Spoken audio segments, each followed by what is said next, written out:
1980년대까지만 해도 쌀밥은 남한에서 넉넉한 국민 살림살이의 상징과도 같았습니다. 북에서는 김일성 주석이 쌀밥의 고깃국을 국정 목표로 삼기도 했고요. 30여 년이 지난 지금은 어떤가요? 남한은 남아도는 쌀을 보관하느라 연간 수천억 원의 혈세가 줄줄 새나갑니다. 북한은 쌀이 모자라 굶어 죽지 않으려 탈북하는 여성들이 성노예로까지 팔린다고 합니다. 쌀을 둘러싸고 벌어지는 한민족의 엇갈리는 운명. 남북이 지혜롭게 서로의 문제를 해결할 방법은 없을까요? 최유진 기자가 심층 취재했습니다. 경춘선 김유정역을 나와 400여 미터를 걸어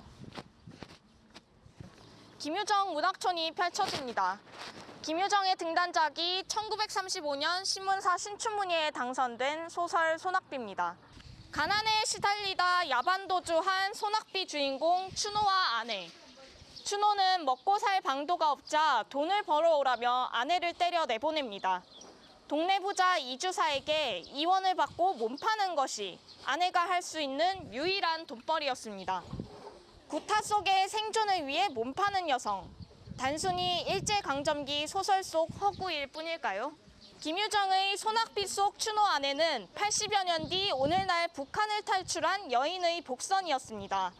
탈북 여성 50명 중 60%가 중국에서 성매매 피해를 겪었다는 영국 보고서가 나왔습니다. 우리 돈 5,100원에 탈북 여성이 몸을 팔고 단돈 17만 원에 아예 성노예로 팔립니다. 탈북자를 인신매매하는 중국 시장은 1,250억 원 규모에 달합니다. 이런 비극적인 상황은 왜 발생하는 것일까요? 지난 3일 유엔 식량농업기구와 세계식량계획이 발표한 북한 식량안보 평가자료입니다. 북한 인구의 40%인 1,010만 명이 식량 부족에 시달립니다. 북한이 올해 생산한 식량은 고작 417만 톤으로 추정됩니다. 10년 만에 최악의 흉작이던 지난해 470만 톤보다도 적습니다.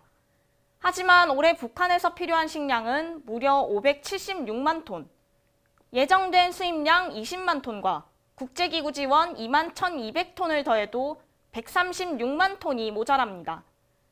그러다 보니 배급량이 크게 줄었습니다.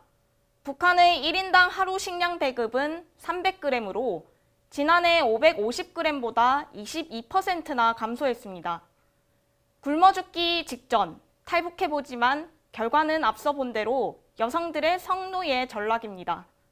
1990년대 많은 아사자가 발생한 고난의 행군 시기가 재현될 거라는 우려가 나옵니다.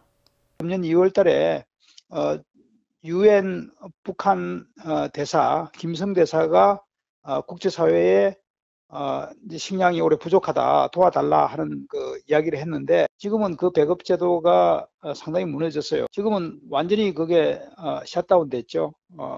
그 수출을 못하기 때문에 제대로 이제 기업 활동이 안 되는 기업들은 바로 종업원에게 배급을 못 줌으로 해서 또 배급을 받는 사람들은 굉장히 타격을 또 받게 되고 그 중에 그러니까 한 100만 톤이 부족해도 실제 부족량은 한 50만 톤은 그 전혀 이제 해결할 수 없는 그건 시장 메커니즘으로서 커버가 안 되는 이제 그런 것들이 이제 최종적으로 한 50만 톤 정도 이렇게 된다고 보는데 그 부분은 지금 전혀 대책이 없는 거죠. 그 충격은 부자들한테는 가지 않습니다. 그리고 또 권력 계층들에게는 가지 않습니다. 대책이 없는 사람들은 스스로 돈을 벌 수 있는 능력이 없는 사람들. 상황의 심각성을 인식한 정부가 북한 주민에 대한 인도적 식량 지원 계획을 밝혔습니다. 이는 트럼프 대통령의 대북 식량 지원에 대한 지지를 기반으로 합니다. 트럼프 대통령은 문재인 대통령과 통화에서 한국이 인도적 차원에서 북한에 식량을 제공하는 것이 매우 시의적절하며 긍정적인 조치가 될 것이라고 말했습니다. 식량 지원이 이뤄진다면 시기는 6월에서 8월을 넘기지 말아야 한다는 의견이 지배적입니다. 우려의 목소리도 나옵니다. 북한에 쌀을 지원하면 군량미로 비축될 수 있다는 겁니다. 하지만 대북 지원 쌀은 오래 보관하기 어려워 군량미 보관은 현실성이 떨어집니다. 현재 전국에 정부가 관리하는 양곡 보관 창고는 3,900여 곳, 농림축산식품부에 따르면 국내 쌀 재고는 이달 기준 130만 톤에 이릅니다. 이를 보관하는 연간 비용만 해도 1만 톤당 37억 원, 모두 4,800억 원에 달하는데요. 지난해 보관료가 3천억 원을 넘어선 데 이어 1,800억 원이나 더 많은 예산이 새나갑니다.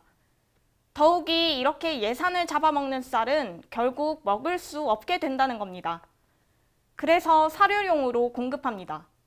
2016년부터 지난해까지 3년간 사료용으로 공급한 쌀은 101만 톤, 올해도 40만 톤의 쌀이 가축 사료로 나갈 예정입니다. 미국 종합처리장 RPC와 쌀 가공 공장을 운영하는 개인 사업자들은 더 답답합니다. 한 쌀 가공 공장에 나와 있는데요. 공공 비축미를 사들여 가공하는 곳입니다. 정부 대신 쌀을 보관하면서도 비용 한 푼 지원받지 못합니다. 17년도 같은 경우에는 14만 원밖에 안 가니까 그리고 우리도 그 벼를 좀 축적을 했다가 하루 500톤 소 사료용으로 팔은 적이 있어. 가슴이 아프지. 여기 알고 사람이 먹는 건데 사람이 먹으려고 했다가 잉여 농산물이 돼가지고 천대를 받으니까 농사 짓는 사람 입장에서 확 싸지르고 싶더라고. 그래도 어떻게 해. 그러니까 농민들은 농사에 자꾸 이제 흥미를 잃어가고 고령화가 되고 이랬는데 대북 지원 같은 거 해가지고 저게 전국에 생산되는 양이 그냥 가을게 타작마당에서 현찰 줄 수 있다면은 그 박수 치고 환영할 일이지. 도정을 해가지고 저 수분이 15%가 넘어가면 이게 활동을 해요. 그래가지고 도정 후 일주일에서 열흘 사이 이 외부 기온이 20도가 넘어가잖아요, 그지? 지금 산화를 해버린다고 여기. 순수한 쌀은 그 뭐 저기 두 달 세 달 넘어가면 시퍼렇게 돼가지고 먹을 수가 없게 돼버리거든. 요새 같은 경우에는. 그러니까 요즘에 그 인도적인 차원에서 식량 주민들을 주면은 두세 달을 못 넘어가니까 그건 그런 염려는 안 해야 되지. 뭐 전쟁용 뭐 그런 군사용으로 보관한다든지 이런 건 불가능하다. 2018년 쌀값이 전년에 비해 오르자 북한을 탓하는 소리가 곳곳에서 나왔습니다. 정부가 비축해둔 쌀을 북한으로 보냈기 때문이라는 가짜 뉴스가 퍼졌는데요. 북한에 처음 쌀을 지원한 것은 1995년, 그해 15만 톤을 제공했습니다. 2002년 40만 톤, 2003년부터 2007년까지는 해마다 10만 톤에서 40만 톤 정도를 지원했는데요. 2010년 평안북도 신의주에서 수해가 났을 당시 5천 톤을 지원한 이후 끊겼습니다. 정부 비축미를 비공식적으로 반출하는 것은 불가능합니다.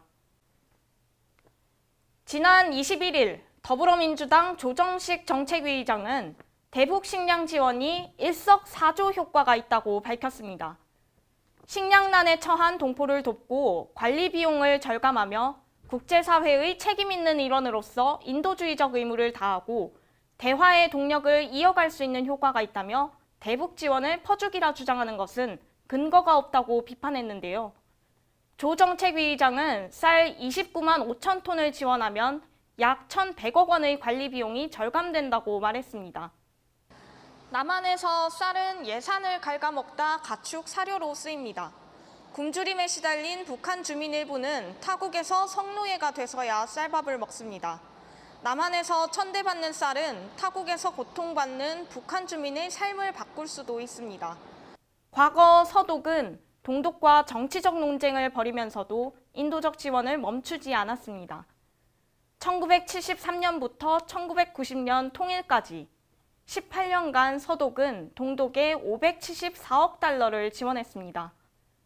정권이 바뀌어도 동방 정책을 끈기 있게 추진해 동서독 화해와 통일을 일궈낸 것입니다. 인도주의에 입각해 식량 정의를 실현할 때 남북 화해와 협력, 평화의 길이 열립니다.